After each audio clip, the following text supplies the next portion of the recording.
Lost administrative rights on Windows 11? In this brief guide, I'll show you 2 quick fixes to regain administrative control and manage your system effectively. Let's get started.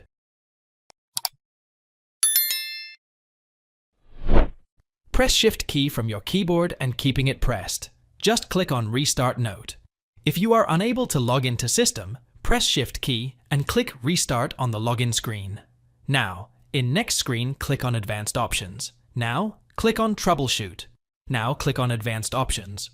Now, click on Startup Settings. Click on Restart. Press 4 from the keyboard to select Safe Mode.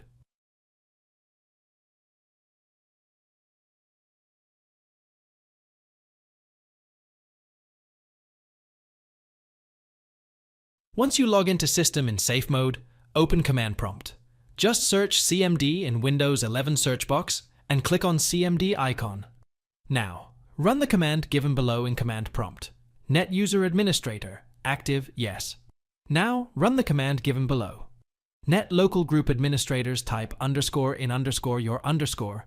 New underscore username underscore here slash add, close the CMD window, and start PC in normal mode and check again.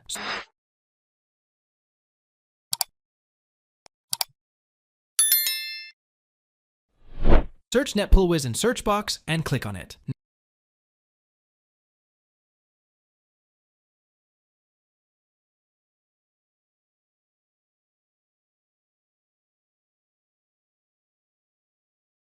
Now, double-click on your username. Click on Group Membership tab. Now, click on Administrator. Click on Apply. Thanks for watching. If it helps, make sure to hit like and subscribe.